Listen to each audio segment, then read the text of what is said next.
Hello students, welcome to Naidu Study Circle, Vijayanagaram. This is Lakshman from Vijayanagaram. My dear students, APPSC కి సంబంధించినటువంటి ఏవైతే APPSC or TSPSC or some other examinations like CGL లాంటి ఎగ్జామినేషన్స్కి అదేవిధంగా ఇంకా రకరకాల examinations almost group 1 group 2 వరకు ఏంటంటే మనం బయాలజీ అని పిలవబడుతున్న సబ్జెక్ట్ దగ్గర నుంచి పోషణ అని పిలవబడుతున్నటువంటి ఒక సబ్జెక్ట్ అనేది ఒక టాపిక్ అనేది కాస్త ఇంపార్టెంట్ టాపిక్ అని మనం చెప్పుకోవాలి. సో అది చెప్పే ముందు మీకు ఇంపార్టెంట్ నోటీస్ ఏంటంటే స్టాఫ్ సెలక్షన్ కమిషన్స్ దగ్గర నుంచి CHSL అనే నోటిఫికేషన్ ఏదైతే ఉందో అది ఈ రోజున మీకు CHSL అని పిలవబడుతున్న నోటిఫికేషన్ ఏదైతే ఉందో ఈ నోటిఫికేషన్ అనేది రివీల్ అయింది. దీనికి సంబంధించి CHSL అని పిలవబడుతున్న నోటిఫికేషన్కి 10th క్లాస్ మరియు 12th స్టాండర్డ్ వారు ఎవరైతే ఉన్నారో కంప్లీట్ చేసుకున్న వాళ్ళు ఉన్నారో వాళ్ళందరూ కూడా ఎలిజిబులే. ఈ నోటిఫికేషన్కి సంబంధించి దాదాపుగా 4800 ఖాళీలకు పైగా ఉన్నాయి. 4800 ఖాళీలకు పైగా ఉన్నాయని చెప్పేసి చెప్తున్నాం.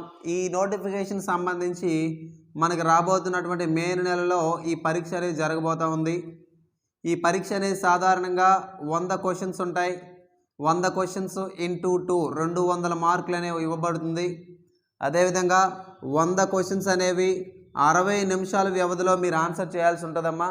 ఎస్, దాని తర్వాత ఈ ఎగ్జామ్ అనేది దీని యొక్క నెగిటివ్ ఆన్సర్ అంటే 1/2 లేదా 0.5 మార్క్ అనేది ఏదైతే ఉందో నెగిటివ్ ఉంది. అంటే ప్రతి 2 తప్పులకు 1 మార్క్ పోతూ ఉంటుంది. అదేవిధంగా 100 ప్రశ్నలు 60 నిమిషాల్లో సమాధానం చేయాలి, ఆన్సర్ చేయాలి. దీనికి సంబంధించిన ఎగ్జామ్ అనేది ఏదైతే ఉందో ఇది మే నెలలో జరగబోతుందమ్మా. అదేవిధంగా very soon SSC MTS multi tasking staff కూడా నోటిఫికేషన్ రాబోతుందన్నమాట. కాబట్టి మై డియర్ స్టూడెంట్స్, దయచేసి కరెంట్ అఫైర్స్, అర్థమెటిక్, రీజనింగ్, ఇంగ్లీష్ను ఫోకస్ చేసినట్టయితే ఖచ్చితంగా నువ్వు అప్రోచ్ అవుతావు. GS ఇక్కడ వచ్చేసరికి ఎగ్జామ్కి సంబంధించి 100 క్వశ్చన్స్కి గాను 25 అర్థమెటిక్, 25 రీజనింగ్, 25 ఇంగ్లీషు, 25 GS ఈ 3 సబ్జెక్టులు అయితే ఇక్కడ మాత్రం 9 సబ్జెక్టులు ఇన్వాల్వ్ అవుతాయి 25 మార్కులకు. కాబట్టి 25లో 16 క్వశ్చన్స్ అనే కరెంట్ అఫైర్స్ ఉంటాయి. 2 నుంచి 4 క్వశ్చన్స్ వరకు ఫిజిక్స్, కెమిస్ట్రీ, బయాలజీ కలిపి ఉంటాయి. అదేవిధంగా మీకు మిగతా సబ్జెక్టులు ఏవైతే హిస్టరీ దగ్గర నుంచి ఖచ్చితంగా 1 లేదా 2 క్వశ్చన్లు ఉంటాయి.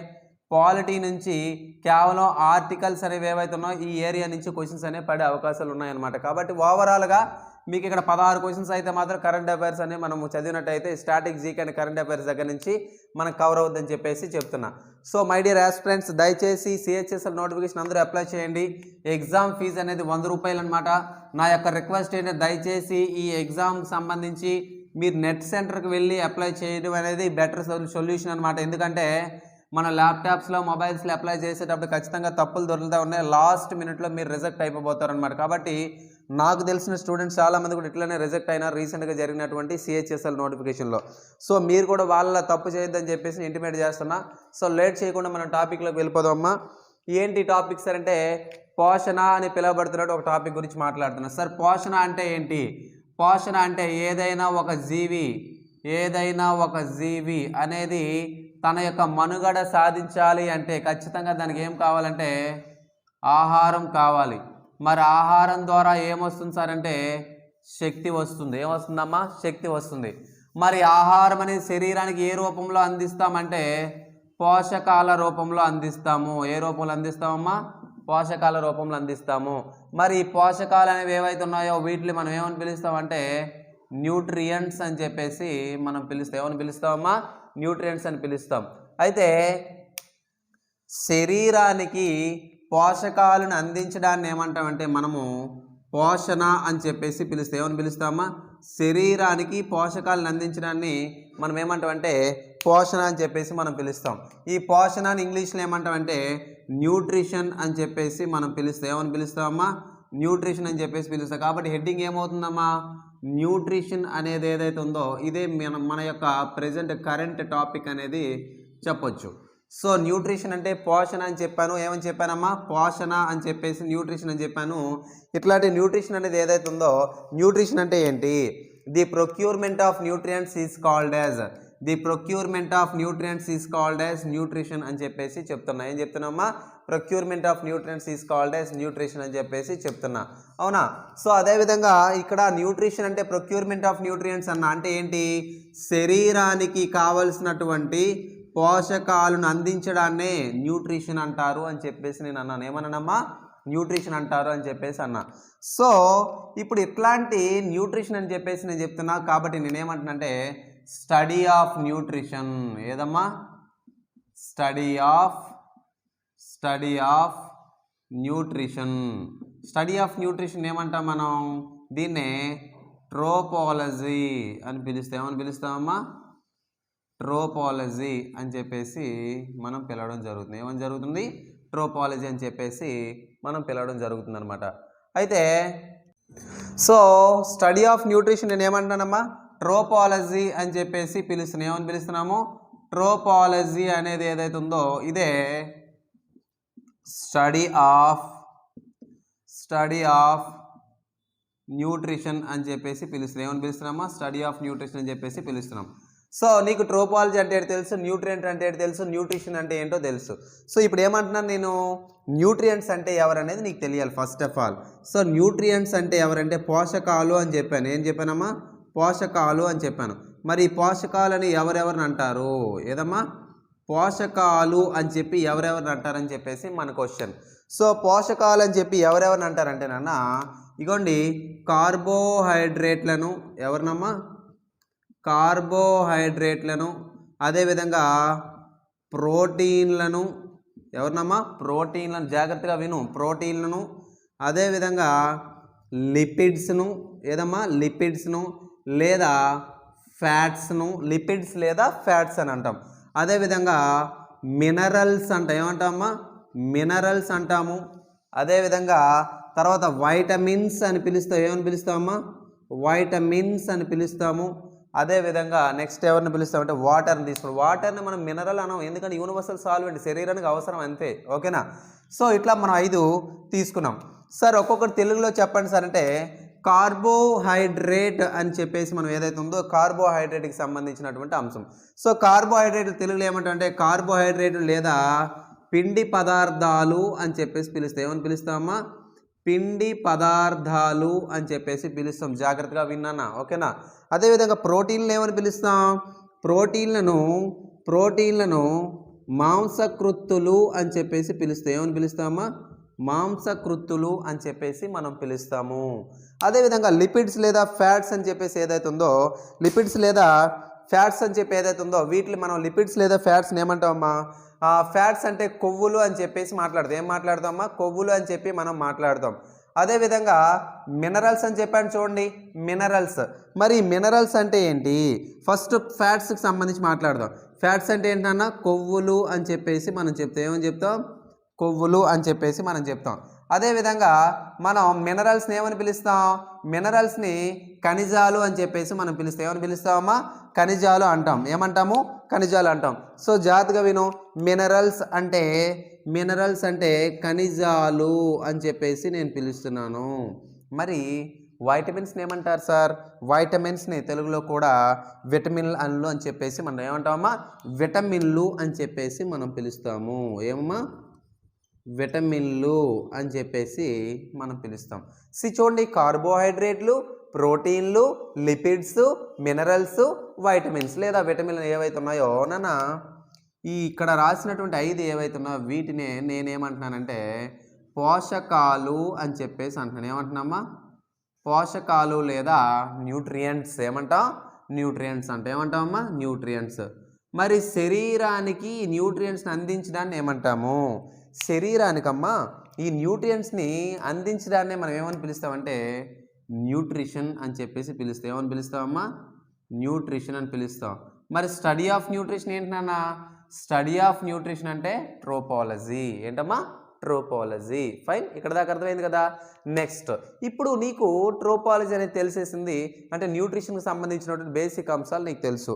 ఇప్పుడు ఇక్కడ ఉన్నటువంటి న్యూట్రియంట్స్ అనేవి ఏవైతే ఉన్నాయో, పోషకాలు అనేవి ఏవైతే ఉన్నాయో బేసింగ్ ఆన్ ద కాంప్లెక్సిటీ అంటే అవి తయారయ్యే విధానాన్ని బట్టి, శరీరంలో ఉండి పనిచేసే విధానాన్ని బట్టి పోషకాలని మనం 2 రకాలుగా వర్గీకరిస్తాము.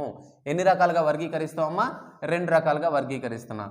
సో ఈ 2 రకాలుగా వర్గీకరిస్తున్నటువంటి పోషకాలు ఏవైతే ఉన్నాయో అవి ఏంటేంటి సార్ అంటే 2 రకాలుగా ఏమేమి మనము వర్గీకరించినాం సార్ అంటే వాటిలే స్థూల పోషకాలు అదేవిధంగా సూక్ష్మ పోషకాలు అని చెప్పేసి మనం పిలుస్తాం. ఏమని పిలుస్తాం నాన్న? స్థూల పోషకాలు అదేవిధంగా సూక్ష్మ పోషకాలు అని చెప్పేసి మనం పిలుస్తాం. ఏమని పిలుస్తామమ్మా? స్థూల పోషకాలు అని పిలుస్తాం. రెండోది ఏంటమ్మా? సూక్ష్మ పోషకాలు అని చెప్పేసి పిలుస్తాం. ఏమని పిలుస్తామమ్మా? స్థూల పోషకాలు, సూక్ష్మ పోషకాలు. నాన్న ఇంగ్లీష్లో ఏమంటాం? మరి ఇంగ్లీష్లో ఏమంటామంటే స్థూల పోషకాలని నేను చూడమ్మా మ్యాక్రో న్యూట్రియంట్స్ అంటున్నాను. ఏమంటున్నానమ్మా? మ్యాక్రో న్యూట్రియంట్స్ అని చెప్పేసి అంటున్నాను. మరి సూక్ష్మ పోషకాలను ఏమంటాం మనం? మైక్రో న్యూట్రియంట్స్ అని చెప్పేసి పిలుస్తాం. ఏమని పిలుస్తామమ్మా? Micro nutrients. సార్ మరి ఇక్కడ సూక్ష్మ పోషకాలు స్థూల పోషకాలు అన్నారు కాబట్టి ఇంగ్లీష్లో ఏమంటారు సార్ అంటే మ్యాక్రో న్యూట్రియంట్స్ అన్నాను, వీటిలో ఏమన్నానమ్మా? మైక్రో న్యూట్రియంట్స్ అన్నాను. మీకు ఈజీగా గుర్తుపెట్టుకోండి అమ్మా. ఇప్పుడు ఫస్ట్ పోషకాలు లేదా న్యూట్రియంట్స్ అనేవి ఏవైతే ఉన్నాయో అవి ఎవరెవరిని చెప్పానమ్మా? CPLMV అదే కదా, CPLMVW అని చెప్పా. అందులో ఫస్ట్ ఈ 5 తీసుకోవాలని కూడా చెప్పాను. మరి సి అంటే ఏంటన్నా?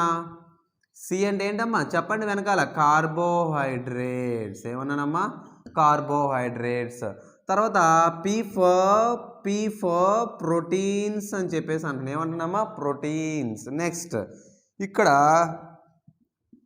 ఎల్ ఫర్ లిపిడ్స్ లేదా ఫ్యాట్స్ అన్నాను. ఏమన్నానమ్మా? ఫ్యాట్స్ అన్నాను. నెక్స్ట్ ఎం ఫర్ మినరల్స్ అని చెప్పేసి అన్నాను, అంటే ఖనిజాలు అన్నాను. మరి వి ఫర్ వైటమిన్స్ అన్నాను. ఏమన్నానమ్మా? వైటమిన్స్ అన్నాను. మరి సార్ ఇక్కడ మళ్ళా ఎందుకు సార్ చెప్తున్నారంటే ఇగోండన్నా ఈ CPL అనేవి ఏవైతే ఉన్నాయో అంటే ఎవరినన్నా ఈ 3 ఏవైతే ఉన్నాయో వీటిని మనం మ్యాక్రో న్యూట్రియంట్స్ అంట. ఏమంటానన్నా? బేసింగ్ ఆన్ ద కాంప్లెక్సిటీ అని చెప్పాను, అవునా?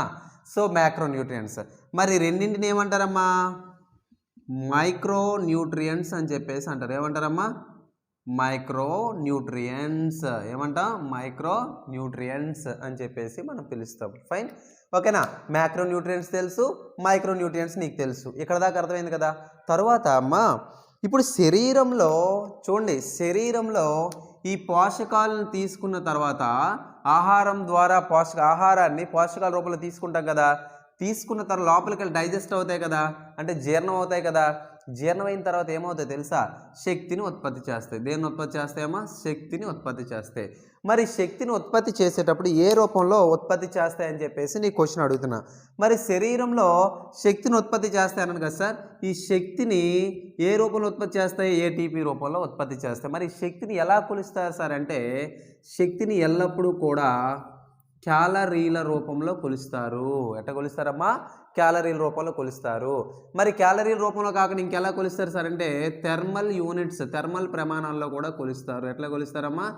థర్మల్ ప్రమాణాల రూపంలో కూడా కొలుస్తారు. ఇగోండి ఫస్ట్ క్యాలరీస్, ఇక్కడ ఏంటమ్మా ఇంకోటి థర్మల్ యూనిట్స్. ఇగో క్యాలరీస్, ఇక్కడ ఏంటి థర్మల్ యూనిట్స్లో కూడా శక్తిని కొలుస్తారు అని చెప్పాను. ఇప్పుడు ఇంపార్టెంట్ బిట్ తీసుకుందాం. ఇక్కడ ఇగోండి కార్బోహైడ్రేట్లు అనేవి 1 గ్రాము ఆహారానికి ఎన్ని క్యాలరీలు ప్రొడ్యూస్ చేస్తాయి? అదేవిధంగా ప్రోటీన్లు, అదేవిధంగా లిపిడ్స్. ఇగోండి ఇక్కడ 4, ఇక్కడ 3.9, ఇక్కడ 4, ఓకేనా? 4 గుర్తుపెట్టుకోమా. తర్వాత ఇగోండి 4, 3.9, 4 అని చెప్పేసి నేను చెప్తున్నా. ఇగోండి నాన్న ఇంకో మాట కూడా చెప్పాలి. యాక్చువల్గా కొన్ని పుస్తకాల్లో 4 ఉంటుంది, కొన్ని పుస్తకాల్లో 9 ఉంటుంది, గుర్తుపెట్టుకో. తర్వాత ఆల్కహాల్ ఎంత ఉంటుందమ్మా? 7 కిలో క్యాలరీస్ పెర్ గ్రామ్. గుర్తుపెట్టుకోమ్మా. ఇవ్వండి 4 కిలో క్యాలరీస్, 3.9 కిలో క్యాలరీస్, ఇక్కడ 4 or 9, ఇక్కడ ఏంటంటే 7 కిలో క్యాలరీస్ అనేది సాధారణంగా మనం వీటికి ఉన్నటువంటి వాల్యూస్ గురించి మనం మాట్లాడుతున్నాం. అయితే వీటిల్లే మనం ఏమంటాం సార్? కెలోరిఫిక్ విలువలు అని చెప్పేసి మనం పిలుస్తాం. ఏమని పిలుస్తామా? కెలోరిఫిక్ విలువలు లేదా కెలోరిఫిక్ వాల్యూస్ అని చెప్పేసి మనం పిలుస్తాం. ఏమని పిలుస్తామా? కెలోరిఫిక్ వాల్యూస్ అని చెప్పేసి మనం పిలుస్తాం. అర్థమైంది కదా నాన్న ఇక్కడ దాకా? ఫైన్, ఇక్కడ దాకా అర్థమైంది కదా. సో దీని తర్వాత మనం ఏమంటామంటే బ్యాలెన్స్డ్ డైట్ అని చెప్పేసి మనం మాట్లాడతాం. ఏం మాట్లాడతామా? బ్యాలెన్స్డ్ డైట్ అని చెప్పేసి ఒక కాన్సెప్ట్ మాట్లాడతాం. అదేవిధంగా బ్యాలెన్స్డ్ డైట్తో ఎవరి గురించి మాట్లాడాలి? నెక్స్ట్ కంప్లీట్ డైట్ అంటే ఏంటి, బ్యాలెన్స్డ్ డైట్ అంటే ఏంటి, హోల్సమ్ ఫుడ్ అంటే ఏంటి, ఈ 3 అంశాల గురించి మనం మాట్లాడాలి. సో ఇక్కడ దాకా నీకు అర్థమైంది కదా నాన్న.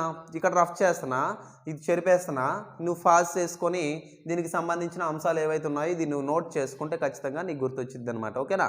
నెక్స్ట్ దీని తర్వాత వచ్చినటువంటి అంశం ఏంటమ్మా, ఇది రైల్వే లాంటి పరీక్షలు ఏవైతే ఉన్నాయో వాటికి మాత్రం ఖచ్చితంగా ఈ పోర్షన్ అనే టాపిక్లో నుంచి ఒక క్వశ్చన్ అనేది రావడం జరుగుతుంది ఏమా. తర్వాత ఇక్కడ ఉన్నటువంటి కంటెక్స్ట్లో నెక్స్ట్ మీకు చెప్పొచ్చేది ఏంటంటే సంతులిత ఆహారము అని చెప్పేసి ఒక మాట ఉంది. ఏదమ్మా, సంతులిత ఆహారము అంటే నేనేమంటాను, బ్యాలెన్స్డ్ డైట్ అని చెప్పి ఒక మాట మాట్లాడుతాను. ఏదమ్మా, బ్యాలెన్స్డ్, ఎదురా బ్యాలెన్స్డ్ డైట్ అని చెప్పి ఒక మాట మాట్లాడతా. సార్ బ్యాలెన్స్డ్ డైట్ని ఏమంటారు సార్ అంటే సంతులిత ఆహారము అని చెప్పేసి మనం చెప్తాం. ఏదమ్మా, సంతులిత ఆహారం అని చెప్పేసి చెప్తాం. ఏం చెప్తామా, సంతులిత ఆహారం అని చెప్పేసి మనం చెప్తాం. మరి సంతులిత ఆహారం అంటే ఏంటి, ఏ ఆహారంలో అయితే శరీరానికి ఎంత కావాలో అంత మొత్తంలో సిపిఎల్ ఎంవిడబ్ల్యూలు ఉంటే దాన్ని ఏమంటామమ్మా, సంతులిత ఆహారము లేదా బ్యాలెన్స్డ్ డైట్ అని చెప్పేసి మనం మాట్లాడతాం. ఏమని పిలుస్తాం, బ్యాలెన్స్డ్ డైట్ అని చెప్పేసి మనం చెప్తాం. అర్థమైంది కదమ్మా. తర్వాత కంప్లీట్ డైట్ అంటే ఏంటి, కంప్లీట్ డైట్ అని చెప్పేసి మనం ఒక మాట మాట్లాడాలి. ఏదమ్మా, కంప్లీట్ డైట్, దాన్నే హోల్సమ్ ఫుడ్ అని కూడా అంటారమ్మా. ఓకేనా. సో కంప్లీట్ డైట్ అంటే ఏంటంటే ఏ ఆహారంలో అయితే సిపిఎల్ ఎంవిడబ్ల్యూ అనేవి ఎంత మొత్తంలో ఉండాలో అంత మొత్తంతో సంబంధం లేకుండా సిపిఎల్ ఎంవిడబ్ల్యూ ఉండాలి. అంటే ఇక్కడ ఏమన్నాను, ఎంత మొత్తంలో ఉండాలో అంత మొత్తంలో ఉండాలని చెప్పి ఇక్కడ ఏమన్నా నేను సిపిఎల్ ఎంవిడబ్ల్యూ అనేది ఖచ్చితంగా ఆహారంలో ఉండాలి. ఇట్లా అన్నీ ఉన్నాయనుకోండి, వీటిలో ఏమంటాం అంటే సంపూర్ణ ఆహారం అని చెప్పేసి మనం పిలుస్తాం. ఏమని పిలుస్తామా, సంపూర్ణ ఆహారం అని చెప్పేసి మనం పిలుస్తాం. సో దాన్ని కంప్లీట్ డైట్ అంటాం. మరి నాన్న ఇగోండి, సంతులిత ఆహారాలన్నీ సంపూర్ణ ఆహారాలేనా అని అడుగుతాడు. ఏంటమ్మా, ఇగోండి ఇంపార్టెంట్, ఇట్లాంటివి అడుగుతాడు. సంతులిత ఆహారాలన్నీ సంపూర్ణ ఆహారాలేనా అని అడుగుతాడమ్మా ఒకటి. తర్వాత అన్ని సంపూర్ణ ఆహారాలు సంతులిత ఆహారమేనా అని అడుగుతాడు. ఏంటమ్మా, సంతులిత ఆహారమేనా అని అడుగుతాడు. ఫైన్. ఇక్కడ ఒక మాట గుర్తుపెట్టుకో. అంటే ఏంట్రా, is balanced diet, all balanced diets are wholesome food లేదా all wholesome foods are balanced diet అడుగుతున్నాడు. అంటే నేనేమంటాను గుర్తుపెట్టుకోండి, సంతులిత ఆహారాలన్నీ సంపూర్ణ ఆహారాలే. ఇంపార్టెంట్ అమ్మా, సంతులిత ఆహారాలన్నీ కూడా సంపూర్ణ ఆహారాలే. కానీ అన్ని సంపూర్ణ ఆహారాలు సంతులిత ఆహారాలు అవ్వవు. ఎందుకో మీకు తెలుసు. ఎందుకంటే సంతులిత అంటే సంపూర్ణ అంటే అన్నీ ఉంటాయి కానీ ఎంత మొత్తంలో ఉండాలో ఉండవన్నమాట. ఒక్కో దాంట్లో ప్రోటీన్లు ఎక్కువ ఉండొచ్చు, ఒక దాంట్లో లిపిడ్స్ తక్కువ ఉండొచ్చు, ఒక దాంట్లో కార్బోహైడ్రేట్స్ ఎక్కువ ఉండొచ్చు, ఇంకో దగ్గర తక్కువ ఉండొచ్చు. అంటే అన్నీ ఉంటే సంపూర్ణ ఆహారం తప్ప సంపూర్ణ ఆహారాలు సంతులిత ఆహారాలు అవుతాయా? అవ్వవు కదా నాన్న. సో ఈ పాయింట్ అనేది ఖచ్చితంగా ఏపీపీఎస్సీ గ్రూప్ 4 ఎస్ఐ కానిస్టేబుల్ లాంటి ఎగ్జామ్స్లో మనకి ఇలాంటివి అడిగే పరిస్థితులు కనబడతా ఉంటాయన్నమాట. ఫైన్. మీకు ఆల్రెడీ మాట ఇచ్చాం, నాయుడు స్టడీ సర్కిల్ దగ్గర నుంచి అన్ని కాన్సెప్ట్లు కూడా మీకు ఫ్రీ ఆఫ్ కాస్ట్తో మీకు అన్నీ కూడా మేము ప్రొవైడ్ చేస్తూ ఉంటాం. ఫైన్. తర్వాత హోల్సమ్ ఫుడ్ అని చెప్పేసి ఒక మాట మాట్లాడలేదమ్మా. హోల్సమ్ ఫుడ్ ఇప్పుడు ఎందుకు సార్ హోల్సమ్ ఫుడ్ గురించి మాట్లాడుతున్నాం అంటే దానికి సంబంధించి ఒక 20 బిట్స్ నేను ఇప్పుడు కవర్ చేస్తానన్న ఈ వీడియోలో. సో ఇప్పుడు రఫ్ చేస్తున్న, పాజ్ చేసుకుని మళ్ళీ ఏమైనా స్క్రీన్ షాట్ తీసుకుని మీరు రివైజ్ చేసుకుంటున్నా. సో ఇప్పుడు మళ్ళీ ఏం చెప్తా, నేను సంపూర్ణ ఆహారానికి ఉదాహరణగా ఒక పదార్థాన్ని తీసుకుని దాని గురించి కంప్లీట్ డీటెయిల్స్ మీకు నేను ఇస్తాను. ఓకేనా. సో చూడండి, సంపూర్ణ ఆహారం అని చెప్పేసి సైడ్ హెడ్డింగ్ పెడదాం. ఏదమ్మా, సంపూర్ణ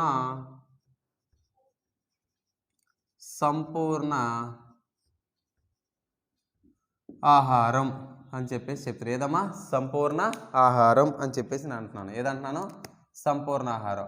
మరి ఈ సంపూర్ణ ఆహారాన్ని ఇంగ్లీష్లో ఏమంటున్నాను, నేను ఏమంటున్నాను, హోల్సమ్ ఫుడ్ అంటున్నాను. ఏమంటున్నామా, హోల్సమ్ ఫుడ్. అట్లా కూర్చోకపోతే వెనకాల చెప్పారనుకోండి దీనికి సంబంధించి ఖచ్చితంగా మీకు రివైజ్ అవుద్ది అనమాట. సో హోల్సమ్ ఫుడ్ అనేది ఏదైతే ఉందో, ఏంటి సార్ ఈ హోల్సమ్ ఫుడ్ అంటే దీని బెస్ట్ ఎగ్జాంపుల్ ఏదని చెప్పండి సార్ అంటే పాలు అనేవి హోల్సమ్ ఫుడ్కి బెస్ట్ ఎగ్జాంపుల్గా మనం చెప్తాము. అవునా, పాలు అనేది హోల్సమ్ ఫుడ్గా మనము చెప్తాము. ఇప్పుడు నాన్న ఈ పాలకు సంబంధించిన అంశాలన్నీ కూడా మనం మాట్లాడతాం. ఏమ్మా, ఈ పాలు అనేవి సాధారణంగా క్షీరదాలు అనేవి ఏవైతే మనం పిలుస్తున్నామో, క్షీరదాలు అనేది ఏదైతే పిలుస్తున్నామో లేదా మ్యామల్స్ అంటున్నాం. ఏమంటున్నామమ్మా? మ్యామల్స్ అంటున్నాం. ఈ మ్యామల్స్లో అప్పుడే డెలివరీ అయిన తర్వాత వచ్చినటువంటి పాలను ఏమంటామంటే మనం ముర్రి పాలు అని చెప్పేసి అంటే ఏమంటామమ్మా? ముర్రి పాలు అని చెప్పేసి మనం పిలుస్తాం. ఏమని పిలుస్తాము? ముర్రి పాలు.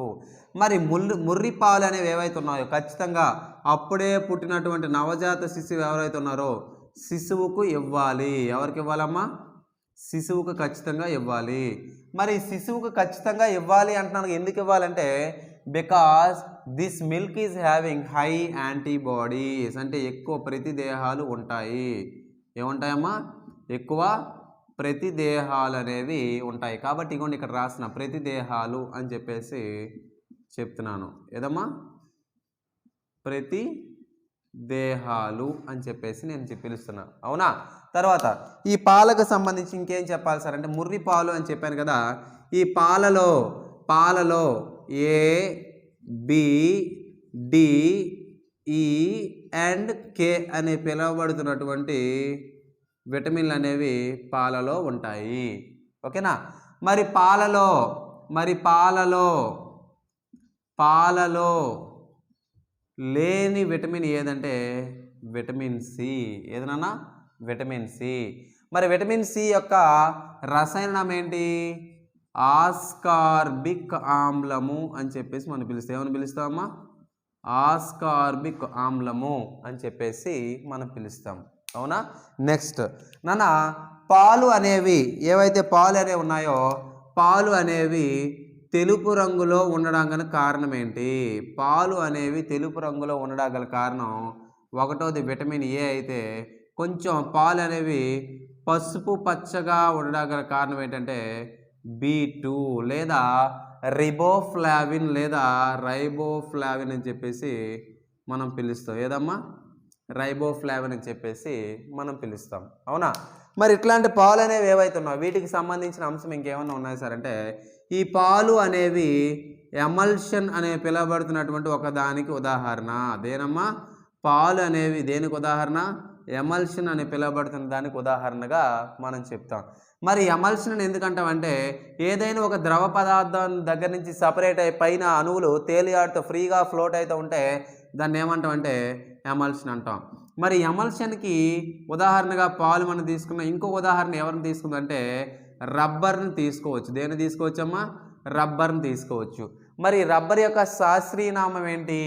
రబ్బర్ చెట్టు యొక్క శాస్త్రీయ నామం ఏంటి? హీవియా. ఏదమ్మా? హీవియా బ్రెజిలెన్సెస్. ఏదమ్మా? హీవియా బ్రెజిలెన్సెస్ అనేది రబ్బర్ యొక్క శాస్త్రీయ నామం అని చెప్పేసి మనం పిలుస్తున్నాము. అవునా? మరి పాలకు సంబంధించినటువంటి అంశాలలో ఇంకేం మాట్లాడాలి? పాలకు సంబంధించినటువంటి విప్లవం ఏదైనా ఉందా అంటే దాన్నే శ్వేత విప్లవం అని చెప్పేసి మనం పిలుస్తాం. ఏమని పిలుస్తామమ్మా? పాలకు సంబంధించిన విప్లవం ఏదైనా ఉందంటే శ్వేత విప్లవం అని చెప్పేసి మనం పిలుస్తాం. ఏమని పిలుస్తామమ్మా? శ్వేత విప్లవం అని చెప్తాం. అదేవిధంగా శ్వేత విప్లవ పితామహుడు ఎవరంటే వర్గీస్ కురియన్ అని చెప్పేసి మనం పిలుస్తాం. ఎవరమ్మా? వర్గీస్ కురియన్ అని చెప్పేసి మనం పిలుస్తాం. ఏమని పిలుస్తామమ్మా? వర్గీస్ కురియన్ అని పిలువబడుతున్న పర్సన్ ఎవరైతే ఉన్నారో ఇతనే ఇక శ్వేత విప్లవ పితామహుడు అని చెప్పేసి మనము పిలుస్తాం. అవునా? మరి పాలకు సంబంధించినటువంటి అంశాలలో భాగంగా ఇంకేమున్నాయి సార్ అంటే పాలకు సంబంధించిన అంశాల్లో నెక్స్ట్ ఆ పాలకు సంబంధించి ఆపరేషన్ ఫ్లడ్. ఏదమ్మా? ఆపరేషన్ ఫ్లడ్ అనే ఒక కార్యక్రమం జరిగింది. దీన్ని ఏమంటామంటే పాల వెల్లువ అని చెప్పేసి మనం పిలుస్తాం. ఏమని పిలుస్తామమ్మా? పాల వెల్లువ అని చెప్పేసి మనం పిలుస్తాము. ఈ పాల వెల్లువ కార్యక్రమం అనేది భారతదేశంలో 1970 సంవత్సరంలో ఎప్పుడమ్మా భారతదేశంలో 1970 సంవత్సరంలో కేరళ అని పిలుస్తున్నటువంటి రాష్ట్రం ఏదైతే ఉందో కేరళలో ఎర్నాకులం అనే ఒక ప్రాంతంలో ఇక్కడ పాలకు సంబంధించినటువంటి పాల విప్లవం అని చెప్పేసి ఒక కార్యక్రమం జరిగిందని చెప్పి చెప్తున్నాను. ఏదమ్మా ఎర్నాకులం అనే పిలువబడుతున్న ప్రాంతం ఏదైతే ఉందో ఎర్నాకులం ప్రాంతంలో మనకి ఆపరేషన్ ఫ్లడ్ అనేది జరిగింది. మరి ఈ పాలకు సంబంధించిన ఇంకేదైనా అంశం ఉందా సార్ అంటే పాలకు సంబంధించి అమూల్ అనే పిలువబడుతున్నటువంటి ఒక ఫ్యాక్టరీ. అమూల్ అంటే ఏంటి sir? Anand milk union limited. ఏదమ్మా ఆనంద్ మిల్క్ యూనియన్ లిమిటెడ్. ఏదమ్మా Anand milk union limited. Amul baby అని చదువుతా. అమూల్ బేబీ అంటే ఏదో కాదు, ఆనంద్ మిల్క్ యూనియన్ లిమిటెడ్. మరి ఆనంద్ మిల్క్ యూనియన్ లిమిటెడ్ ఎక్కడ ఉంది సార్ అంటే గుజరాత్లో. ఎక్కడన్నా గుజరాత్లో ఆనంద్ అనే పిలువబడుతున్నటువంటి ఒక జిల్లాలో ఉంది. ఎక్కడుందమ్మా? గుజరాత్లో ఆనంద్ అని పిలువబడుతున్నటువంటి ఒక జిల్లాలో ఉంది. మరి ఈ రెండింటికి ఆద్యుడు ఎవరు?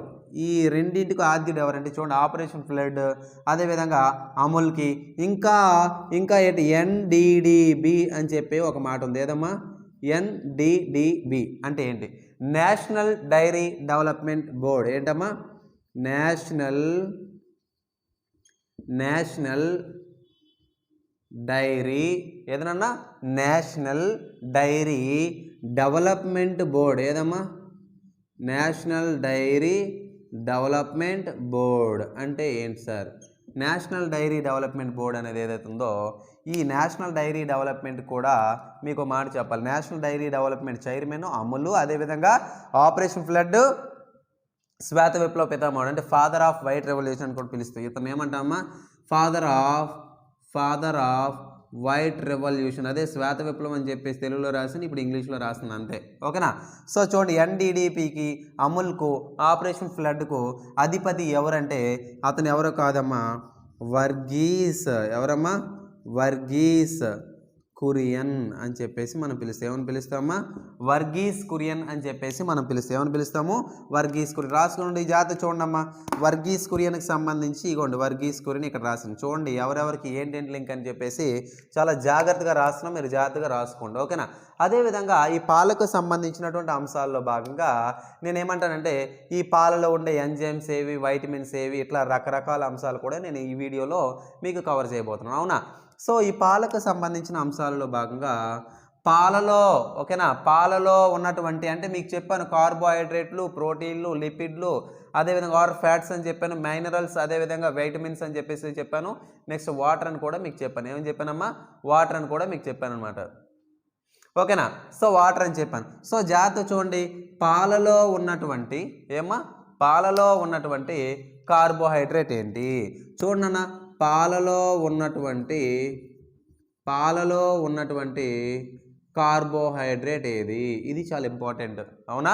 మళ్ళా పాలలో ఉన్నటువంటి ప్రోటీన్ ఏది? ఏదమ్మా? పాలలో ఉన్నటువంటి ప్రోటీన్ ఏది? ఇది ఇంపార్టెంట్. నెక్స్ట్ పాలలో ఉన్నటువంటి కొవ్వులు లేదా ఫ్యాట్స్ లేదా లిపిడ్స్ ఏవి? అవునా? తర్వాత ఏంటమ్మా? పాలలో ఉన్నటువంటి మినరల్స్ ఏవి? పాలలో ఉన్నటువంటి మినరల్స్ ఏవి అంటే ఖనిజాలు ఏవి? అదేవిధంగా పాలలో ఉన్నటువంటి విటమిన్ ఏవి? ఏదమ్మా? పాలలో ఉన్నటువంటి విటమిన్లు ఏవి? పాలలో ఉన్నటువంటి వాటర్ అనేది ఎంత శాతం ఉంది? పాలలో వాటర్ ఎంత శాతం ఉంది? ఈ బిట్స్ కానీ నీకు వచ్చేసినాయంటే చాలా చాలా ఇన్ఫర్మేషన్ కవర్ అవుతుందన్న. అవునా? సో చూడండి, పాలలో ఉన్నటువంటి కార్బోహైడ్రేట్ ఏంటంటే లాక్టోజ్. ఎవరమ్మా? లాక్టోజ్.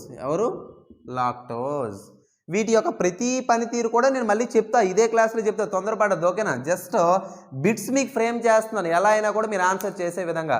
అవునా? సో పాలలో ఉండే ప్రోటీన్ ఏదమ్మా? పాలలో ఉండే ప్రోటీను కెసిన్. ఏదమ్మా? కెసిన్. గుర్తుపెట్టుకో, అసిన్ కాదు, కెసిన్. ఓకేనా? నెక్స్ట్ పాలలో ఉన్నటువంటి ఫ్యాట్స్ ఏవి? పాలలో ఉన్నటువంటి ఫ్యాట్స్ ఏవి అని చెప్పి నువ్వేం చెప్పాలంటే లాక్టిక్ యాసిడ్. అదేంది సార్ యాసిడ్ అంటున్నారు, మళ్ళీ ఫ్యాట్ అని ఎలా అంటారంటే యాసిడ్ రూపంలో ఉంది అంతే. ఓకేనా. మళ్ళీ పాలలో ఉన్నటువంటి ఖనిజాలు ఏవి, పాలలో ఉన్నటువంటి ఖనిజాలు ఏవి, ఖనిజాలు ఏవంటే సింపుల్గా నువ్వు చెప్తావు కాల్షియం అని చెప్తే ఏం చెప్తావమ్మా, కాల్షియం. ఇవి మళ్ళీ తెలుగులో రాయాల్సిన అవసరం లేదు, కానీ నేను రాస్తా. ఓకేనా, నువ్వు తెలుగు మీడియం అయితే ఇబ్బంది పడతావు కదా. నెక్స్ట్ పాలలో ఉన్నటువంటి విటమిన్లు ఏవి, ఇవ్వండి ఏ బి డి ఈ కే. ఎవరు ఉండరు, సి ఉండరు. ఎవరు ఉండరమ్మా, సి ఉండరు. అంటే సి తప్ప అనే ఒక మాట మనం ఇక్కడ మెన్షన్ చేయాలి, కాబట్టి సి అనేవాడు ఉండడు. నెక్స్ట్ పాలలో వాటర్ పరిస్థితి ఏంటి సార్, పాలలో వాటర్ పరిస్థితి ఏంటంటే పాలలో ఎల్లప్పుడూ 85 నుంచి 86% నీరు ఉంటుంది. అంటే ఎంత స్వచ్ఛమైన ఆవు అయినా అందులో నీరు ఉండాల్సిందే, అంతే కదా. లేకపోతే డైరెక్ట్గా పెరిగేవని ఇచ్చిద్దా, ఆవు ఇవ్వదు కదా, పెరిగి ఇవ్వదు, పాలు ఇస్తుంది, గుర్తుపెట్టుకో. ఓకేనా. సో ఇక్కడ ఉన్నటువంటి బిట్స్ అనేవి ఏవైతే ఉన్నాయో దీన్ని పాజ్ చేసుకుని జాగ్రత్తగా రాసుకుంటే మళ్ళీ దీని కంటిన్యూషన్ నేను చెప్తాను. ఓకేనా. సో అట్లానే పాజ్ చేసుకో, స్క్రీన్ షాట్ తీసుకో, నేను ఇలా రబ్ చేసేసి మళ్ళీ దీనికి సంబంధించిన ఇన్ఫర్మేషన్ మొత్తం మీకు ఇచ్చేస్తాను. ఓకేనా. సో అలా హోల్లో ఉండి నేను మళ్ళీ కొత్త బిట్స్ పెట్టేస్తాను. ఒక్కసారి రివిజన్ చేద్దాం. చూడండి అమ్మా, పాలు అనే టాపిక్ ఏదైతే ఉందో ఇది దేనికి ఉదాహరణ అంటే సంపూర్ణ ఆహారము, లేదా మీకు ఆల్రెడీ చెప్పా పాలు అనే టాపిక్ మీద ఒక 20 బిట్లు మీకు చెప్తానని, కాబట్టి పాలు అనేవి ఏవైతే ఉన్నాయో హోల్సమ్ ఫుడ్కి ఉదాహరణ. మరి క్షీరదాలు మ్యామల్స్లో ఆ పాలు ఏవైతే ఉన్నాయో మొదట్లో వచ్చే పాలు ఏవైతే ఉన్నాయో వాటిని ఏమంటాము, ముర్రి పాలు అంటామని చెప్పి ఏం చెప్పానమ్మా, ముర్రి పాలు అంటారని చెప్పాను. అదేవిధంగా శిశువుకి ఇవ్వాలి, ఎందుకంటే అందులో ఎక్కువ ప్రతిదేహాలు ఉంటాయి. మరి ప్రతిదేహాల వల్ల దానివల్ల ఉపయోగం ఏంటి సార్ అంటే వ్యాధి నిరోధక శక్తి. ఏదైనా వ్యాధి నిరోధక శక్తి అనేది పెరుగుతుంది. ఏదమ్మా, వ్యాధి నిరోధక శక్తి అనేది పెరుగుతుంది. మరి పాలలో విటమిన్లు ఏంటి, పాలలో ఉండే విటమిన్లు ఏంటంటే ఏ బి డి ఈ కే ఎక్సెప్ట్ సి. ఏదైనా ఎక్సెప్ట్ సి, ఆస్కార్బిక్ ఆమ్లం. పాలు తెలుపు రంగులో ఉండే కారణం ఏంటి, విటమిన్ ఏ. మరి పామాయిల్ అనేది పసుపు రంగులో ఉండే కారణం ఏంటి, విటమిన్ ఏ. క్యారెట్ అనేది ఆరెంజ్ కలర్లో ఉండే కారణం ఏంటి, బీటా కెరోటిన్, అది కూడా విటమిన్ ఏ. అవన్నీ చెప్తా. ఓకేనా. నెక్స్ట్ కొంచెం పసుపచ్చ రంగులో ఉండే కారణం B2 లేదా రైబోఫ్లావిన్ అని చెప్పేసి మనం పిలుస్తాం. ఏమని పిలుస్తామమ్మా, రైబోఫ్లావిన్ అని చెప్పేసి మనం పిలుస్తాం. అవునా. నెక్స్ట్ పాలు అనేది దేనికి ఉదాహరణ అంటే ఎమల్షన్కి ఉదాహరణ. మరి దీనికి ఇంకో ఉదాహరణ చెప్పండి సార్ అంటే రబ్బర్, దాన్ని హీవియా బ్రెజిలెన్సిస్ అని పిలిచేసి మనం చెప్తాము. మరి పాలకు సంబంధించి విప్లవం ఏదంటే శ్వేత విప్లవం. మరి శ్వేత విప్లవ పితామహుడు ఎవరంటే వర్గీస్ కురియన్, అందుకే ఫాదర్ ఆఫ్ వైట్ రెవల్యూషన్ అని చెప్తాం. మరి పాలకు సంబంధించి 18వ శతాబ్దం దగ్గర నుంచే విప్లవాలు అనేవి సాధారణంగా స్టార్ట్ అయ్యాయంట. నెక్స్ట్ ఆపరేషన్ ఫ్లడ్ లేదా పాల వెల్లు అనే కార్యక్రమం ఎక్కడ స్టార్ట్ అయింది, 1970లో కేరళలో ఎర్నాకులం అని పిలువబడుతున్న ప్రాంతంలో ఈ విప్లవం అనేది స్టార్ట్ అయిందంట. అదేవిధంగా Amul Anand milk union limited ఏదైతే ఉంది ఎక్కడుంది, గుజరాత్లో ఉంది. ఎక్కడుందమ్మా, గుజరాత్లో ఆనంద్ దగ్గర ఉంది. మరి NDDB అంటే ఏంటి sir, national dairy development board. ఏంటమ్మా, నేషనల్ డైరీ డెవలప్మెంట్ బోర్డు. మరి పాలలో ఉండే కార్బోహైడ్రేట్ ఏది, లాక్టోజ్. లాక్టోజ్ నాట్ లాక్టేజ్, గుర్తుపెట్టుకో. ఓకేనా. మళ్ళా ప్రోటీన్ ఏంటి, కెసిన్. ఏదమ్మా, కెసిన్. మరి అదేవిధంగా మరి ఫ్యాట్స్ ఏంటి, లాక్టిక్ యాసిడ్. మరి మినరల్ ఏంటి, కాల్షియం. విటమిన్లు ఏవి, ABDEకి ఎక్సెప్ట్ సి. మరి వాటర్ ఎంతమ్మా, 85 to 86. మరి ఇంకొక పాయింట్ మర్చిపోయారు, ఏంది సార్ అంటే పెద్దవారిలో పాలలో ఉండే ఎంజైమ్ ఏది, లాక్టేజ్. ఇది లోజ్, ఇదేంటమ్మా ఓజ్, అదేంటి లాక్టేజ్. చిన్నపిల్లల్లో ఉండేది ఏంటి, రెనిన్. ఏదమ్మా, రెనిన్. మరి పాలలో ఉండే బ్యాక్టీరియా ఏంటి, లాక్టోబాసిల్లస్. రాస్తా, తొందరపడద్దు. ఓకేనా. సో ఒక్కొక్కటి నువ్వు ఇక్కడ పాస్ చేసేసుకుని స్క్రీన్ షాట్ తీసుకుంటే ఈజీ అవుతుంది అన్నమాట. సో మై డియర్ స్టూడెంట్స్, ఇక్కడ దాకా అర్థమైంది కదా. సో దీని కంటిన్యూషన్ కూడా ఇప్పుడే చెప్పేద్దాం. ఓకేనా. ఇగోండి ఇట్లాంటి క్వశ్చన్స్ ఈ టాపిక్ మీద ఖచ్చితంగా రైల్వే లాంటి ఎగ్జామ్స్కి ఖచ్చితంగా ఈ టాపిక్ మీద మీకు క్వశ్చన్స్ వచ్చే అవకాశాలు ఎక్కువ. అర్థమైందమ్మా. నెక్స్ట్ దీని తర్వాత మనం ఏం చెప్పాలా, పాలకు సంబంధించినటువంటి CPL MVWలు ఏమేమి ఉన్నాయి, వాటి పని ఏంటి, వాటి పనితీరు ఏంటి అని చెప్పేసి మనం ప్రతిదీ కూడా మనం ఇప్పుడు తెలుసుకోవాల్సిన అవసరం ఉందన్నమాట. ఓకేనా. సో మై డియర్ స్టూడెంట్స్, మీరు కేర్ఫుల్గా విన్నట్టయితే ఖచ్చితంగా మీకు అన్ని వీడియోస్ కూడా మేము పెడతాం. మీరు చేయాల్సిందంతా ఏంటంటే సబ్స్క్రైబ్ చేస్తే దాని ద్వారా మీకు మేము ఫ్రీగా సర్వీస్ ఇస్తున్నందుకు మీరు మాకు ఎంతో కొంత మీ యొక్క కంట్రిబ్యూషన్ ఉండాలని చెప్పేసి మేము అనుకుంటున్నాం. అందులో భాగంగా మీరు జస్ట్ సబ్స్క్రైబ్ చేస్తే చాలు. అర్థమైందా. సో మళ్ళీ పాయింట్కి వచ్చేద్దాం. పాలలో ఉన్నటువంటి కార్బోహైడ్రేట్ ఏంటమ్మా, పాలలో ఉన్నటువంటి కార్బోహైడ్రేట్ ఏంటి? లాక్టోజ్. ఏదమ్మా? లాక్టోజ్. ఓజ్ అని రావాలంటే షుగర్. ఓకేనా? లాక్టోజ్. మరి దేనికి ఉపయోగపడుతుంది సార్ అంటే పాలును పెరుగుగా మార్చడానికి ఉపయోగపడుతుంది. ఎట్లా అమ్మా? పాలను స్కందనం చేసి పెరుగుగా మారుస్తుంది. ఏదమ్మా? పాలు నుంచి పెరుగు కర్డ్గా మారుతుంది. మరి పాలలో ఉన్నటువంటి ప్రోటీన్ ఏంటి సార్? కెసిన్. ఏదమ్మా? కెసిన్. ఈ కెసిన్ కూడా పెరుగుని తయారు చేస్తుంది. అవునా? తర్వాత ప్రోటీన్, ఇవ్వండి ఇది ప్రోటీన్. ఇందాక బిట్స్లో చెప్పాను కదా ముందు. ఓకేనా? తర్వాత లాక్టిక్ యాసిడ్ అన్నాను. ఏమన్నానమ్మా? లాక్టిక్ యాసిడ్ అంటే పెరుగు పుల్లగా ఉండగల కారణం ఏంటంటే లాక్టిక్ యాసిడ్ మనం చెప్పుకుంటూ ఉంటాం. ఓకేనా? తర్వాత మీకు మినరల్ ఏంటి? కాల్షియం. కాల్షియం అనేది ఏదైతే ఉందో ఇది పాలలో ఉండే ఖనిజం అని చెప్పాను. ఏం చెప్పానమ్మా? పాలలో ఉండే ఖనిజం అని చెప్పేసి మీకు చెప్పాను. మరి పాలలో ఉండే ఖనిజం అనేది దేనికి ఉపయోగపడుతుందంటే ఎముకల పెరుగుదలకు. ప్రధానంగా ఇది చిన్నపిల్లల్లో అవసరం. ఓకేనా? ఎముకల పెరుగుదలకు ఉపయోగపడుతుంది. దేనికి ఉపయోగపడుతుందమ్మా? ఎముకల యొక్క పెరుగుదలకు ఉపయోగపడుతూ ఉంటుంది. అదేవిధంగా పశువుల్లో కాల్షియం లోపించడం వల్ల వచ్చే వ్యాధి ఏంటంటే పశువుల్లో కాల్షియం లోపించడం ద్వారా వచ్చే వ్యాధి ఏంటంటే కౌ ఫీవర్ అని చెప్పేసి పిలుస్తాం. ఏమని పిలుస్తామా? కౌ ఫీవర్ అని చెప్పేసి మనం పిలుస్తాం. అదేవిధంగా ఆ పాలలో ఉన్నటువంటి వైటమిన్లు ఏంటంటే మీకు చెప్పాను. మరి పాలలో ఉన్నటువంటి అంటే పెద్దవారిలో ఉన్నటువంటి ఎంజైమ్ ఏది అంటే ఈ పాలకు సంబంధించి మాట్లాడుతున్నాం కదా. పెద్దవారిలో అయితే లాక్టేజ్. ఏదమ్మా? ఇందాక ఓజ్ అనే షుగర్, అది ఏంటి? కార్బోహైడ్రేట్. లాక్టేజ్. ఈ లాక్టేజ్ ఏదైతే ఉందో పాలను కూడా డైజెస్ట్ చేయడానికి ఉపయోగపడుతూ ఉంది. ఎవరిలో అయితే లాక్టేజ్ ఉండదో, పెద్దవారిలో ఒకవేళ లాక్టేజ్ లోపిస్తే పాలు అరగవు. ఇప్పుడు దాని ద్వారా వచ్చే వ్యాధి ఏంటి? ఒకవేళ లాక్టేజ్ లోపిస్తే వచ్చే వ్యాధి ఏంటంటే లాక్టేజ్ టాలరెన్స్. ఏంటమ్మా? లాక్టేజ్ టాలరెన్స్గా మనం చెప్తాం. మరి వ్యాధి యొక్క లక్షణాలు ఏంటి? ఇది వ్యాధి యొక్క లక్షణాలు ఏంటంటే కడుపు నొప్పి. ఏదమ్మా? కడుపు నొప్పి. అదేవిధంగా వికారం, తర్వాత వాంతులు. ఓకేనా? వాంతులు. ఒకవేళ ఈ సిచ్యువేషన్ కానీ సివియర్ అయితే ఖచ్చితంగా ఆసుపత్రికి వెళ్ళాల్సిన అవసరం వచ్చింది. ఎందుకంటే లాక్టేజ్ టాలరెన్స్ ఉన్న వాళ్ళు కాస్త సీరియస్ కేసు అని చెప్పాలి. చిన్నపిల్లల్లో ఉన్నటువంటి ఎంజైమ్ ఏది? చిన్నపిల్లల్లో ఉన్నటువంటి ఎంజైమ్ ఏదంటే అదే రెనిన్. ఏదమ్మా? రెనిన్. ఇది కూడా చిన్నపిల్లలు యాక్చువల్గా పాలను పెరుగుగా మారుస్తుంది. అందుకే చిన్నపిల్లలు వాంతి చేసేటప్పుడు కాస్త పెరుగులా కక్కుతారు. తాగేది పాలు, వచ్చేది పెరుగు. అర్థమైంది? అంటే వాళ్ళే తయారు చేస్తారు చిన్నపిల్లలు. ఓకేనా? మనకు తెలియకుండా వాళ్ళే తయారు చేస్తారు. తోడు పెట్టాల్సిన అవసరం, లోపలికి వెళ్తే తోడై బయటకు వచ్చేస్తుంది అనమాట. కాబట్టి చిన్నపిల్లల్లో పాలను పెరుగుగా మారుస్తుంది. అంటే కొంచెం లేట్గా డైజెస్ట్ చేస్తుందమ్మా. అవునా? మరి ఇక్కడ పెద్దవారిలో లాక్టేజ్ అని చూసారా? లాక్టేజ్ అనేది పెద్దవారిలో ఉన్నటువంటి లాక్టేజ్ అనేది లాక్టోజ్ మీద పనిచేస్తుంది. దేని మీద పనిచేస్తుందమ్మా? లాక్టోజ్ మీద పనిచేస్తుంది అన్నమాట. పనిచేస్తే ఎందుకు సార్ పనిచేస్తుంది అంటే ఇక్కడ ఉన్నటువంటి లాక్టోజ్ అనేది సాధారణంగా ఇది డైసాక్రైడ్. ఏదమ్మా? ఇది ఒక డైసాక్రైడ్ అంటే క్లిష్టంగా ఉన్నటువంటి కార్బోహైడ్రేట్. మరి ఎలా మారాలి? ఇది మోనోసాక్రైడ్గా మారాలి. మోనో ప్లస్ మోనోగా మారితే అప్పుడు డైజెస్ట్ అవుతుంది. అది లాక్టేజ్ యొక్క పని. అదేవిధంగా పాలలో ఉండే బ్యాక్టీరియా ఏంటి సార్? పాలలో ఉండే బ్యాక్టీరియా ఏంటంటే లాక్టోబాసిల్లస్. ఏదమ్మా? పాలలో ఉండే బ్యాక్టీరియా ఏంటి? లాక్టోబాసిల్లస్. ఏదమ్మా? లాక్టోబాసిల్లస్. మరి ఈ పాలలో ఉన్నటువంటి ఏదైతే బ్యాక్టీరియా లాక్టోబాసిల్లస్ అన్నానో ఇదేం చేస్తుందంటే పాలను పెరుగుగా మారుస్తుంది. అన్ని పాలను పెరుగుగా మారుస్తుంది అని చెప్పాను. అవునా? తర్వాత అదేవిధంగా లాక్టోబాసిల్లస్ బల్గేరికస్. ఏదమ్మా? లాక్టోబాసిల్లస్ బల్గేరికస్ అని పిలువబడుతున్నటువంటి ఒకటి బ్యాక్టీరియా, లేదా లాక్టోబాసిల్లస్ డెబ్రుకా. ఏదమ్మా? లాక్టోబాసిల్లస్ డెబ్రుకా. ఇక్కడ రాస్తా చూడండి జాగ్రత్తగా. ఇగోండి లాక్టోబాసిల్లస్ గురించి చదువుకున్నారు కదా. తర్వాత ఏంటంటే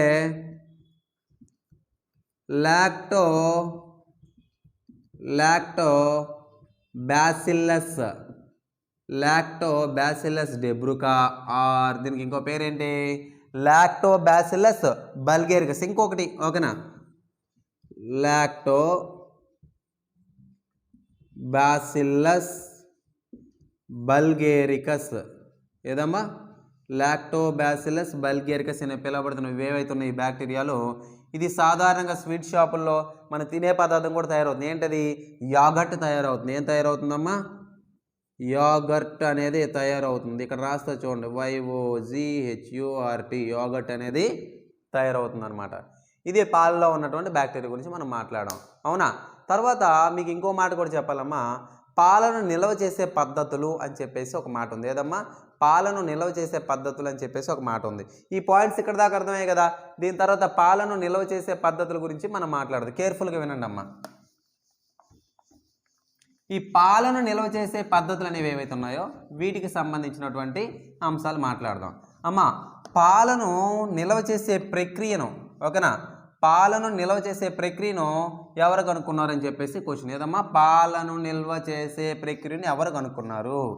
పాలను నిల్వ చేసే ప్రక్రియను కనుక్కున్నవాడు ఎవడంటే లూయి పాశ్చర్. ఎవరమ్మా? Louis Pasteur. So important point చూడండి ఇక్కడ, పాలను నిల్వ చేసే ప్రక్రియ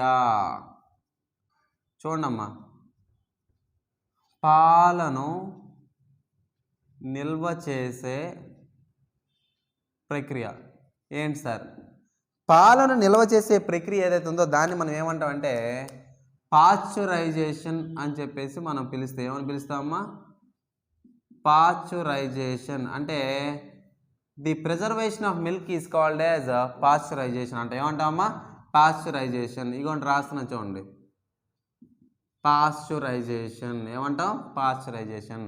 మరి ఈ పాశ్చరైజేషన్ కనుక్కున్నవాడు ఎవరు? ఏదమ్మా, పాశ్చరైజేషన్ని కనుక్కున్నవాడు ఎవడు అంటే హూ డిస్కవర్డ్ అని అడిగారు అనుకోండి, పాశ్చరైజేషన్ వాజ్ డిస్కవర్డ్ బై, ఎవరు కనుక్కున్నారంటే లూయి పాశ్చర్. అమ్మ నేను ఎందుకంటే ఇంగ్లీష్ టర్మ్స్ రాయట్లేదు, రాక కాదు, ఇంగ్లీష్ టర్మ్స్ ఎందుకు రాయట్లేదు, అన్ని ఇంగ్లీష్లో రాస్తే సాధారణంగా తెలుగు పదాలు ఇంగ్లీష్ పదాలు కొన్ని ఒకటే.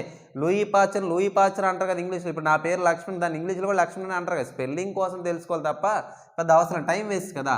సో ఇగోండి, లూయి పాశ్చర్ అని చెప్పేసి నేను అంటాను, అవునా. సిహెచ్ఎస్ఎల్ నోటిఫికేషన్ పడింది, దయచేసి నా మాట వినండి, ఖచ్చితంగా ప్రెసైజ్గా చదవాలి. పాలిటీ, హిస్టరీ, జాగ్రఫీలో భారతదేశ ఉనికి, నైసర్గిక స్వరూపము, కరెంట్ అఫైర్స్ చదివితే ఖచ్చితంగా 16 మార్కులు వచ్చేస్తాయి. అన్ని సబ్జెక్టులు పోయి ఆరాటంకి వెళ్ళి టైం వేస్ట్ చేసుకోవద్దు. యాక్చువల్గా మీకు రఫ్గా తీసుకుంటే 90 రోజులు ఉంది. ఎంతమ్మా? 90 రోజులు. యాక్చువల్ నీకు ఉన్నటువంటి సబ్జెక్టులు 9 సబ్జెక్టులు. అప్పుడు ఒక సబ్జెక్టుకి 10 రోజులు వస్తుంది. ఎంతమ్మా? 10 రోజులు. 10 రోజుల్లో నువ్వు 24 గంటలు చదవవు కదా, మహా అయితే 6 గంటలు చదువుతావు. సబ్జెక్టుకి 60 గంటలు మిగులుతుంది అనమాట. ఒక సబ్జెక్ట్కి 60 గంటల్లో నీవు చదవాలంటే ఎంత హార్డ్ వర్క్ చేయాలని గుర్తుపెట్టుకో. 90 రోజులు ఉండడం కాదు, నీకుండేది సబ్జెక్ట్కి 60 గంటలు ఉంది, ఓకేనా, గుర్తుపెట్టుకోనా. సో దాన్ని ఉద్దేశించి నేను చెప్తున్నా ఈ క్లాసెస్ అన్నీ కూడా, అవునా. సో చూడండి, లూయి పాశ్చర్ అనేవాడు ఏ దేశానికి చెందినవాడు అంటే ఫ్రాన్స్ దేశానికి చెందినవాడు. ఏ దేశం అమ్మా? ఫ్రాన్స్ అని పిలువబడుతున్న దేశానికి చెందినటువంటి వ్యక్తి. మరి లూయి పాశ్చర్ ఏదైతే ఉన్నారో, లూయి పాశ్చర్ అన్న ఇతను పాశ్చరైజేషన్ కనుక్కున్నాడు అని చెప్పాను. దేన్నమ్మా? పాశ్చరైజేషన్. మరి ఈ పాశ్చరైజేషన్ అనేది ఏదైతే ఉందో ఇది సాధారణంగా 2 రకాలు. ఎన్ని రకాలమ్మా? 2 రకాలు. ఎన్ని రకాలు? 2 రకాలు. ఒకటోది ఏంటంటే HTST పాశ్చరైజేషన్ అంటాం. ఏమంటామమ్మా? HTST పాశ్చరైజేషన్ అంటాం. అదే ఇంకోటి ఏంటో తెలుసా? వాట్ పాశ్చరైజేషన్ అంటే ఏమంటాం? వాట్ పాశ్చరైజేషన్ అని పిలుస్తాం. మరి HTST అంటే ఏంటి? HTST అంటే హై టెంపరేచరు షార్ట్ టైము. ఏదమ్మా? చూడండి, హై టెంపరేచర్ అధిక ఉష్ణోగ్రత కొద్ది కాలం అంటే short time. Sir high temperature అంటే ఎంత సార్? హై టెంపరేచర్ అంటే 70 డిగ్రీల సెల్సియస్ 15 నుంచి 30 సెకండ్ల కాలం పాటుగా పాలను వేడి చేస్తే ఈ పద్ధతిలో పాలలోని అవసరం లేనటువంటి బ్యాక్టీరియా లైక్ లాక్టోబాసిల్లస్ అంటే ఈ బ్యాక్టీరియా ఉంటే ఏమవుద్ది? పాల ప్యాకెట్ని ఇంటికి వచ్చేసరికి పెరుగు ప్యాకెట్గా మారిపోద్ది అనమాట. కాబట్టి ఈ బ్యాక్టీరియాని చంపే ఎబిలిటీ అనేది ఈ టెంపరేచర్ వద్ద ఉంటుంది అనమాట, అవునా. సో అది నిల్వ చేయడానికి ఉపయోగపడుతుంది కదా. నెక్స్ట్ అదేవిధంగా ఈ పాలకు సంబంధించి వాట్ పాశ్చరైజేషన్ అంటే ఏమనుకున్నారమ్మా? ఇది కొంచెం డిఫరెంట్. వాట్ పాశ్చరైజేషన్ అంటే ఇది 63 డిగ్రీల సెల్సియస్ టెంపరేచర్లో వేడి చేస్తారు. ఎంతసేపు వేడి చేస్తారు? ఇది అంటావా 15 నుంచి 30 సెకండ్, ఇది అంటావా 15 నుంచి 30 నిమిషాల పాటుగా పాలను వేడి చేస్తారు. అప్పుడు బ్యాక్టీరియా నశించడంతో పాటుగా ఏదమ్మా? బ్యాక్టీరియాతో నశించడం పాటుగా నీకు పండగ ఆఫర్ ఏంటంటే కాల్షియం, ఫాస్ఫరస్, B2 లాంటి విటమిన్లు అనేవి ఆవిరైపు వెళ్ళిపోతాయి అన్నమాట. అందుకే వాట్ పాశ్చరైజేషన్ అనేది it is not a good thing అని చెప్పేసి నేను అంటాను. ఇది అంత ఆవశ్యకమైనది కాదని చెప్పంట. మరి ఏది మనకు కావాలి? పాశ్చరైజేషన్. ఎవరు కనుక్కున్నారు పాశ్చరైజేషన్ని? లూయి పాశ్చర్ కనుక్కున్నాడు అనమాట. ఇది ఒక పద్ధతి, అవునా? మళ్ళీ దీని తర్వాత పాలను ప్రామాణీకరించడం అని చెప్పి ఒక మాట ఉంది. అంటే స్టాండర్డైజేషన్ ఆఫ్ మిల్క్ అని చెప్పేసి ఒక మాట. ఏదమ్మా? ఇగోండి ఇవి చెరిపేస్తున్నాను, ఓకేనా? స్టాండర్డైజేషన్ ఆఫ్ మిల్క్ అని చెప్పి ఒక మాట ఉంది. సార్ స్టాండర్డైజేషన్ ఆఫ్ మిల్క్ అంటే ఏంటి అంటే పాలలో ఒకటి లేదా పాలకు సంబంధించిన పదార్థాలు ఒకటి లేదా రెండు పదార్థాలను కలిపి అందులో ఉన్నటువంటి ఫ్యాట్స్ని కొద్ది స్థాయికి ప్రామాణీకరించడాన్ని ఏమంటామంటే స్టాండర్డైజేషన్ ఆఫ్ మిల్క్ అని చెప్పేసి మనం పిలుస్తాం. ఏమని పిలుస్తామమ్మా? Standardisation of milk. ఏమంటామమ్మా? స్టాండర్డైజేషన్ ఆఫ్ మిల్క్ అంటే పాల ప్రామాణీకరణం అని చెప్పేసి మనం పిలుస్తాం. ఏమని పిలుస్తామమ్మా? పాల ప్రామాణీకరణ. ఇగోండి రాస్తున్నాం, పాల ప్రామాణీకరణం అని చెప్పేసి అంటున్నాను. అంటే ఏంటి పాల ప్రామాణీకరణం అంటే ఏంటంటే పాలలో ఏదమ్మా? పాలకు సంబంధించిన పదార్థాలు ఒకటి లేదా రెండు పదార్థాలను కలిపి ఏం చేస్తే ఇందులో ఉన్నటువంటి కొవ్వు శాతాన్ని కొవ్వు శాతాన్ని కొంత స్థాయికి చేర్చడం. అంటే ఎక్స్ట్రా ఉన్నదంతా తీసేసి ఏదో కొంత స్థాయికి ఉంచుతారనమాట. దాన్ని ఏమంటాం? స్టాండర్డైజేషన్ ఆఫ్ మిల్క్ అంట, లేదా పాల ప్రామాణీకరణం అని పిలుస్తారు, అవునా? దీన్ని ఆధారం చేసుకొని పాలను మన వాళ్ళు ఒక 3 రకాలుగా విభజిస్తారమ్మా. ఎన్ని రకాలు? 3 రకాలుగా. ఒకటోది ఏంటి? Toned milk. నువ్వు పాల ప్యాకెట్లు కొనేటప్పుడు తెచ్చి కన్నం పెట్టి తాగేస్తావు తప్ప అందులో పేరేముంది అనేది నువ్వు చూడవు, అంతే కదా? సో పాలలో ఏంటంటే సాధారణంగా టోన్డ్ మిల్క్ అని ఉంటుంది, తర్వాత డబల్ టోన్డ్ మిల్క్ అని ఉంటుంది, తర్వాత స్కిమ్డ్ మిల్క్ అని ఉంటుంది. ఏదమ్మా? స్కిమ్డ్ మిల్క్ అని ఉంటుంది. తర్వాత హోమోజినైజ్డ్ మిల్క్ అని ఉంటుంది. ఇవన్నీ పాల ప్యాకెట్ల మీద ఉంటాయమ్మా పేర్లు, ఓకేనా? హోమోజినైజ్డ్ మిల్క్ ఉంటుంది. తర్వాత క్రీమీ మిల్క్ అని ఉంటాయి. ఏదమ్మా? క్రీమీ మిల్క్ అని చెప్పేసి పిలుస్తారు. ఇవి సాధారణంగా పాలలో రకాలు మనం కొన్నటువంటి పాల ప్యాకెట్లు, అవునా? సో టోన్డ్ మిల్క్ అంటే ఏంటి? ఆవు మరియు గేదె పాలను కలిపి కలిపిన తర్వాత ఇందులో ఉన్న కొవ్వు శాతాన్ని 3% తీసుకొస్తారు. మరి డబల్ టోన్డ్ మిల్క్ అంటే ఏంటి? 0.5% తెస్తారు. ఎంతమ్మా? 0.5%. స్కిమ్డ్ మిల్క్ అంటే ఏంటి? 6% తెస్తారు. ఎంతకు తెస్తారు? 6%. మరి హోమోజనైజ్డ్, ఇదిగోండి క్రీమీ మిల్క్ అంటే ఏంటి? మళ్ళీ 1.5% తెస్తారు. హోమోజనైజ్డ్ అంటే ఏంటి? ఇవన్నీ తీసేసి మిగిలింది ఇది. అర్థమైందా? కొవ్వు లేకుండా పూర్తిగా చేసేది హోమోజనైజ్డ్ మిల్క్ అనమాట. ఇది పాలకు సంబంధించి డిఫరెంట్ పాలు అని చెప్పేసి మనం అంటాం. అర్థమైందా? ఇప్పుడు దీని తర్వాత కాన్సెప్ట్ చూడండి. ఈ పాలు అనేవి ఏవైతే ఉన్నాయో డిఫరెంట్ మిల్క్ అని చెప్పాను. ఇంకోటి పాల కల్తీ అని చెప్పేసి ఒక మాట చెప్పాలి. ఏదమ్మా? పాల కల్తీ. మరి ఇంగ్లీష్లో ఏమంటాం? పాల కల్తీని ఇంగ్లీష్లో మనము అడల్టరేషన్ ఆఫ్ మిల్క్ అని చెప్పేసి మనం పిలుస్తాం. ఏమని పిలుస్తామా? అడల్టరేషన్. ఏమని పిలుస్తాం? అడల్టరేషన్ ఆఫ్ మిల్క్ అని పిలుస్తాం. ఏమని పిలుస్తామా? Adulteration of milk. నాన్న చాలా ఇంపార్టెంట్ అమ్మ ఇది. డిఎస్సి పాయింట్ ఆఫ్ వ్యూలో ఈ టాపిక్ ఖచ్చితంగా అవసరం. డిఎస్సి కానీ ఏపీపీఎస్సి కానీ ఇది ఎప్పుడు రా టాపిక్ కాదు, చాలా ఎగ్జైటెడ్ టాపిక్. ఇది బాగా నేర్చుకోవాల్సిన ఖచ్చితంగా ఒకటి ఏపీ కానిస్టేబుల్కి అయితే 3 క్వశ్చన్లు వస్తాయి దీని నుంచి, ఓకేనా? సో అడల్టరేషన్ ఆఫ్ మిల్క్ అంటున్నాను. ఏమంటానమ్మా? అడల్టరేషన్ ఆఫ్ మిల్క్ అని చెప్పి పాల కల్తీ అంటున్నా. మరి పాలను కల్తీ ఎలా చేయొచ్చు? పాలను కల్తీ అని ఎట్లా చేయొచ్చు అంటే చూడమ్మా, H2O2. ఏదమ్మా? H2O2 అంటే హైడ్రోజన్ పెరాక్సైడ్. ఏదమ్మా? హైడ్రోజన్ పెరాక్సైడ్ అని పిలుస్తాం. ఏమని పిలుస్తామా? Hydrogen peroxide.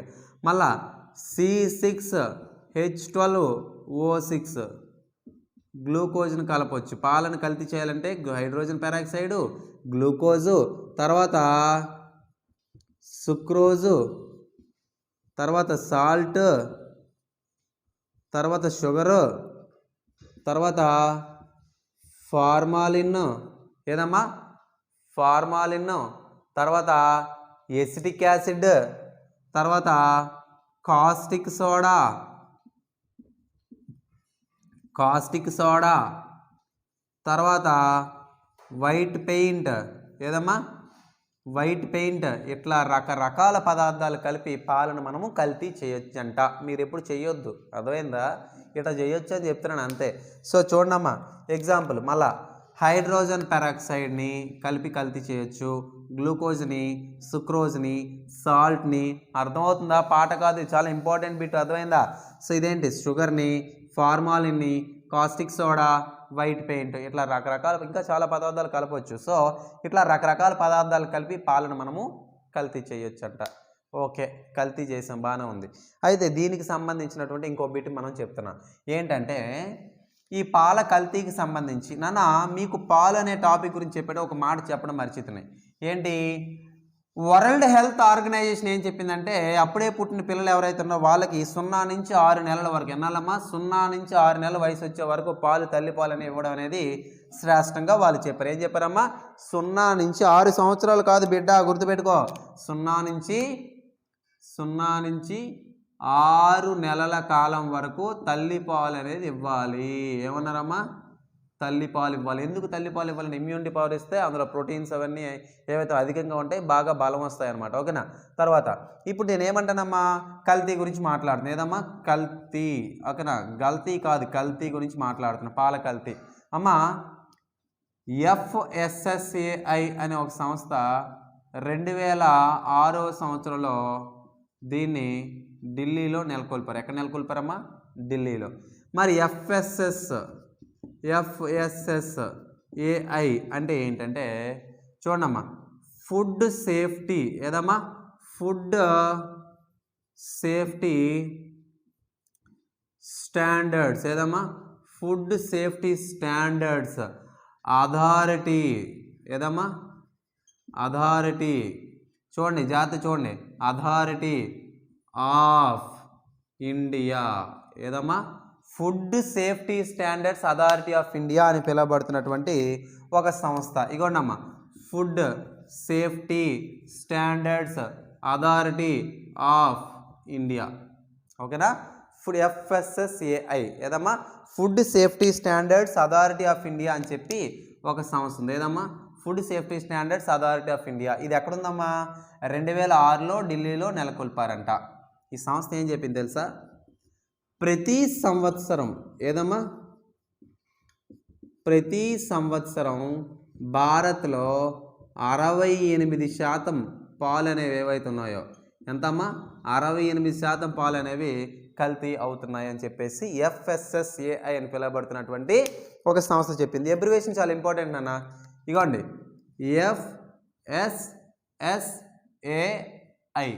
FSSAI ఎక్కడుందమ్మా, ఢిల్లీలో ఉంది. ఎక్కడుంది, ఏ సంవత్సరం నెలకొల్పారు, 2006లో. ఓకేనా? వీళ్ళు పాల కల్తీ అవుతాయి అని చెప్పారు. తర్వాత అమ్మా CSIR అంటే central scientific industrial research institute. ఇగోండమ్మా, సెంట్రల్ సైంటిఫిక్, ఏదన్నా సెంట్రల్ సైంటిఫిక్ ఇండస్ట్రియల్, ఏదమ్మా, ఇండస్ట్రియల్ రీసెర్చ్ ఇన్స్టిట్యూట్. ఏదమ్మా, రీసెర్చ్ ఇన్స్టిట్యూట్ ఎక్కడ ఉంది, ఇది కూడా ఢిల్లీలో ఉంది, గుర్తుపెట్టుకో. తర్వాత సిరి, సెంట్రల్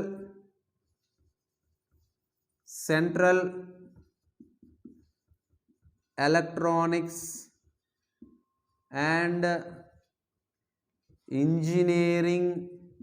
అమ్మా బోర్ ఫీల్ అవ్వకూడదు, అర్థమైందా? Engineering, central electronics and engineering research institute. ఏదమ్మా, రీసెర్చ్ ఇన్స్టిట్యూట్. ఇది ఎక్కడుంది, పిలానీ ఆఫ్ తమిళనాడు. ఎక్కడమ్మా, బిట్స్ పిలానీ అంటుంటారు చూసారా, పిలానీ ఆఫ్ తమిళనాడు. ఏదమ్మా, తమిళనాడు. ఈ సంస్థ ఏం చెప్పింది తెలుసా, ఇగోండి, CSIR, సిరి అనే సంస్థలు ఏవైతే ఉన్నాయో ఏం చెప్పారు తెలుసా, పాలన కల్తీ చేస్తుందని చెప్పి FSSAI అన్నది. కాబట్టి మా రెండు సంస్థలు కలిపి ఏదైనా తయారు చేయాలని చెప్పి పాల కల్తీని తెలుసుకోవడం కోసం 45 సెకండ్లలో పాల కల్తీని తెలుసుకోవడం కోసం ఈ రెండు సంస్థలు ఏం చేశాయంటే ఒక స్కానర్ను కనుక్కున్నాయంట. ఏదేం కనుక్కున్నాయమ్మా, ఒక స్కానర్ని కనుక్కున్నారు. మరి పాలలో ఉన్నటువంటి నీటి శాతాన్ని తెలుసుకోవడానికి, పాలలో ఉన్నటువంటి నీటి శాతాన్ని తెలుసుకోవడానికి ఉపయోగపడే పరికరం ఏదంటే మీటర్ అంటే నీటి శాతం అంటే ఇండైరెక్ట్గా ఏంటి కొవ్వు శాతం తెలుసుకోవచ్చు కదా ఎంత డెన్సిటీ ఉందనేది ఓకేనా దేన్నమ్మా లాక్టోమీటర్ అని చెప్పేసి మనం పిలుస్తాం ఏమని పిలుస్తామమ్మా లాక్టోమీటర్ అని చెప్పేసి మనం పిలుస్తాం దీన్ని బట్టి ఏంటంటే మనం కొలవచ్చు అని చెప్పేసి దీనికి సంబంధించి ఇదమ్మా ఇది కంప్లీట్గా పాలకు సంబంధించిన అంశం చూడండి ఎంత పెద్ద టాపిక్ ఉందో ఖచ్చితంగా ఇందులో నుంచి క్వశ్చన్స్ పడతాయి సో మన నెక్స్ట్ వీడియోలో ఏం చేద్దామంటే విటమిన్లు అనే పిలవబడుతున్న ఒక టాపిక్ గురించి మాట్లాడదాం సో మై డియర్ స్టూడెంట్స్ నా యొక్క రిక్వెస్ట్ ఏంటంటే ఈ ఛానల్ ఏదైతే ఉందో నాయుడు స్టడీ సర్కిల్ విజయనం ఛానల్ ఏదైతే ఉందో దీన్ని మీరు జస్ట్ సబ్స్క్రైబ్ చేసుకున్నట్టయితే దీనికి సంబంధించిన అప్డేట్స్ అన్నీ కూడా మీరు అన్నీ పొందుతారు so please subscribe and follow our channel ఓకేనా థ్యాంక్ యూ వెరీ మచ్